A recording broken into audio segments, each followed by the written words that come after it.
Ito.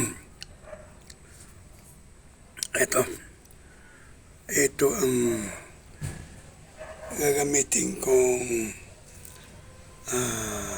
sangkap sa pagluluto ng munggo. Kalabasa, tinapa,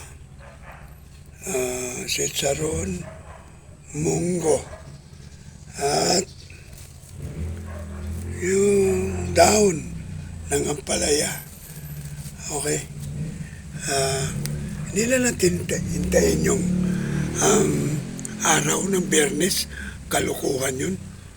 Pag ginutom ka, gusto mo kumain ng munggo, wala nang piling araw. Diba?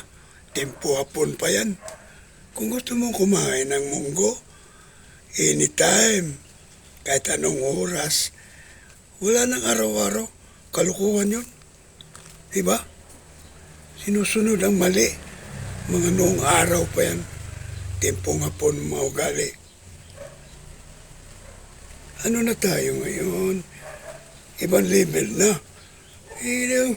Sundin mo para ng anong pamahiin. Pipili ka ng araw. Pipili ba yung tiyan mong nagugutom at gusto mong kumain? Diba? Yan lang yun. Basta ang sangkap, kumplito, kung naintay ng pa-Biyernes pa. Diba? O yan. Ito, kumplito na yan. Mamaya lutuin ko yan. Paintay-hintay ng Biyernes. Kulukuhan yun. Mga pamahiin na wala sa lugar. Diba? Okay guys. Huwag na kayong magtaka at alamin natin yung mga katotohanan.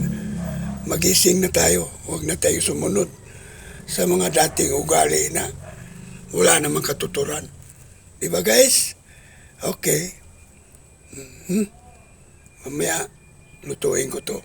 Ihanda lang ang sangkap. Ayan o. Ito itong bahay ko. Ayan. Dito lang ako. Duduyan. Kapag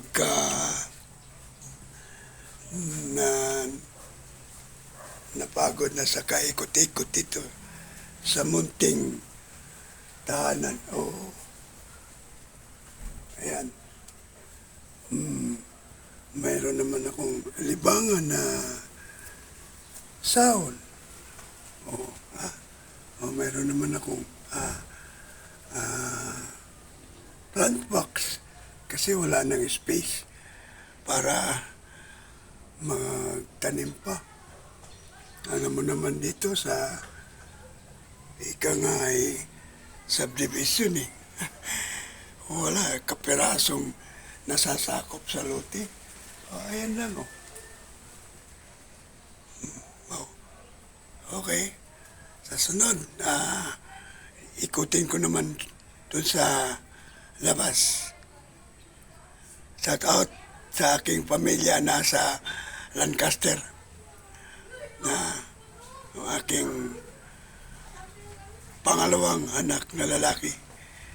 Si Al, nasa Lancaster, Jen de la Trias, at apo ko, 3 na sila. Wala hindi mapigil ang kapusukan, okay? Bukas baka pupunta ako dyan.